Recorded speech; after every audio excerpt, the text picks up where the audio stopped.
Sabay-sabay po nating basahin ang aklat ng mga kawikaan, chapter 30 verses 1 to 33. Ang mga kawikaan ni Agur na anak ni Jake ng Masa. Ito ang sinabi niya kina Itiel at Ukal. Ang Diyos ay malayo sa akin, wala akong magagawa. Ako ay mangmang alangang maging tao. Wala akong karunungan, hindi ako matalino. Di ako nakapag-aral kaya ako ay mangmang. Walang karunungan, walang alam sa may kapal. Sino ang dalubhasa tungkol sa kalangitan? Sino ang nakapigil ng hangin sa kanyang palad? Sino ang nakapagbalot ng tubig sa isang damit? Sino ang naglagay ng mga hangganan sa daigdig?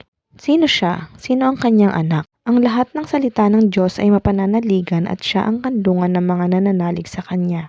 Huwag mong daragdagan ng kanyang salita sapagkat pagsasabihan kanya bilang isang sinungaling. Karagdagang kawikaan. Diyos ko, may hihilingin akong dalawang bagay bago ako mamatay. Huwag akong hayaang maging sinungaling. Huwag mo akong payamanin o paghirapin. Sapat na pagkain lamang ang ibigay mo sa akin. Baka kung managana ako ay masabi kong hindi na kita kailangan. Baka naman kung maghirap ako ay matutong magnakaw at pangalan mo'y malapastangan. Ang alipin ay huwag mong sisiraan sa kanyang amo. Baka isumpa kanya't pagbayarin sa ginawa mo. Ang mga taong naninira sa kanilang ama, masama ang sinasabi tungkol sa kanilang ina. May mga taong nagmamalinis sa sarili ngunit ang totoo ay walang kasing dumi. May mga taong masyadong palalo ang akala nila'y kung sino na sila. May mga tao namang masyadong masakim pati mahihirap kanilang sinisiil. Ang linta ay may 2 anak, bigyan mo ako, ang lagi nilang hiling. May 4 na bagay na kailanmay di masiyahan. Ang libingan, ang babaeng walang anak, ang lupang tuyo na laging nais matigmak, at ang apoy na naglalagablab. Ang anak na kumukutya sa kanyang ama at laging sumusuway sa salita ng ina, tutukain ng uwak ang kanilang mata at kakainin ng buwitre ang kanilang bangkay. May 4 na bagay na di ako maunawaan. Ang paglipad ng agila sa kalangitan, ang paggapang ng ahas sa ibabaw ng batuhan, ang paglalayag ng barko sa karagatan, at ang babae't lalaking nagmamahalan. Ganito naman ang ginagawa ng asawang nagtataksil, makikipagtalik pagkatapos ay magbibihis, saka sasabihing wala siyang ginagawang masama.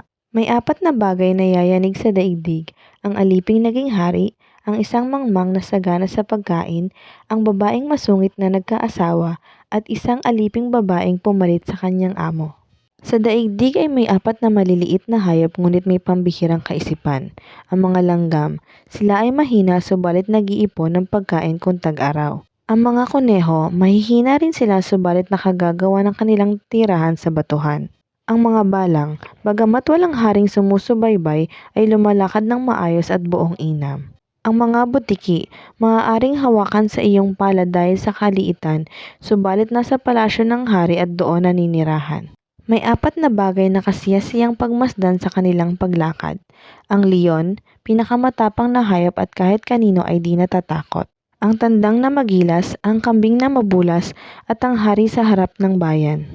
Kung sa kahangalan mo'y naging palalo ka at nagbalak ng masama, mag-isip-isip ka. Batihin mo ang gatas at may mantikilya ka.